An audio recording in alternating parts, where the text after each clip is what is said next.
தன் கடமையை போதிக்கவா? என் மீது நம்பிக்கை கொள்ளுங்கள். நான் தங்களிடம் எதையும் மறைக்கவில்லை. தாங்கள் மறைக்கிறீர்கள் என்று நாங்கள் எப்போது கூறினோம்?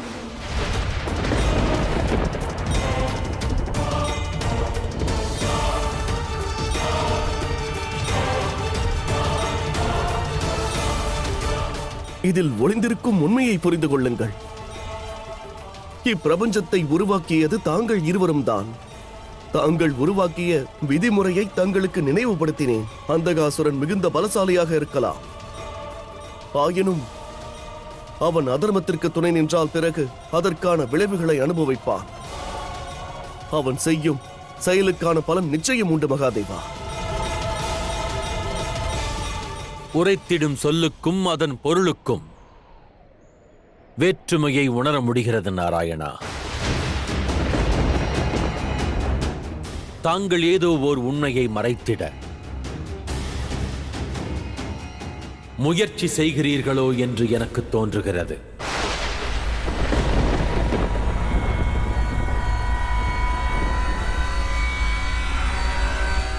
இல்லை மகாதேவா,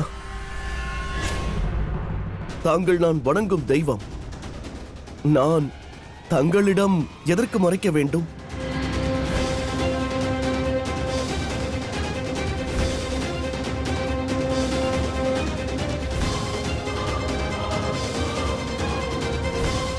தாங்கள் கூறுவது உண்மையா?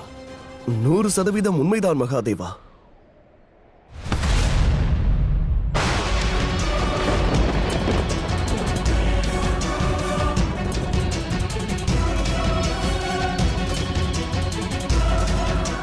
தாங்கள் கூறுவது உண்மை அல்லவா?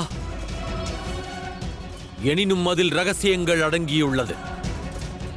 என் மீது சத்தியம் செய்யுங்கள்.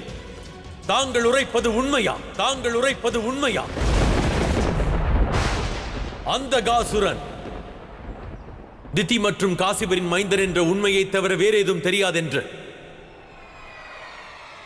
சத்தியம் செய்யுங்கள்.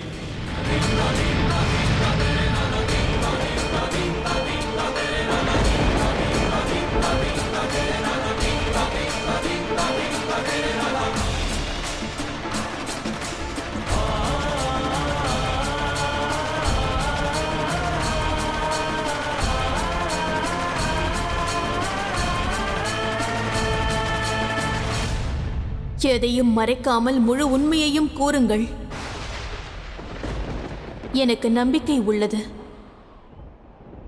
தாங்கள் சிவன் மீது பொய்யான சத்தியம் செய்ய மாட்டீர்கள்.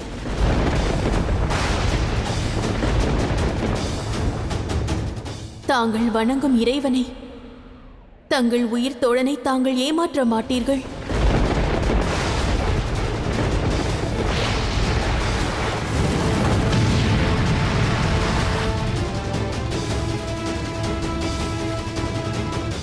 என்ன இது?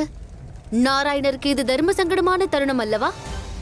குருதேவா, இனி என்ன நடக்கும்? விசித்திரமான தருணம் இது. நிலை மாறிவிட்டது அசுரமாதா. ஒருவேளை நாராயணர் உண்மையை கூறினால் எனக்கு அளித்த வாக்கை மீறியது போல் ஆகும்.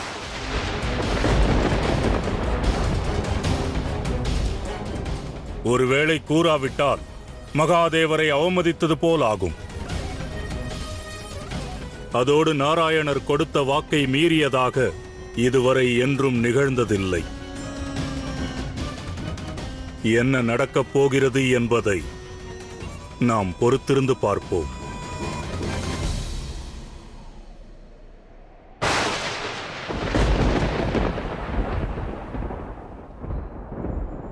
கூறுங்கள் நாராயணா, சிவன் மீது சத்தியம் செய்யுங்கள். என் மீது நம்பிக்கை இருந்தால் பிறகு எதற்காக இந்த சத்தியம்? இதில் அவசியம் உள்ளது. ஏனென்றால் நம்பிக்கைக்குரியவர் தனது நம்பிக்கையை இழக்கும் தருணத்தில் தன்னை நிரூபிப்பதற்கு இவ்வாறு சத்தியம் செய்ய வேண்டிய அவசியம் உள்ளது நாராயணா. இது தங்களை நிரூபிப்பதற்கான தருணம்.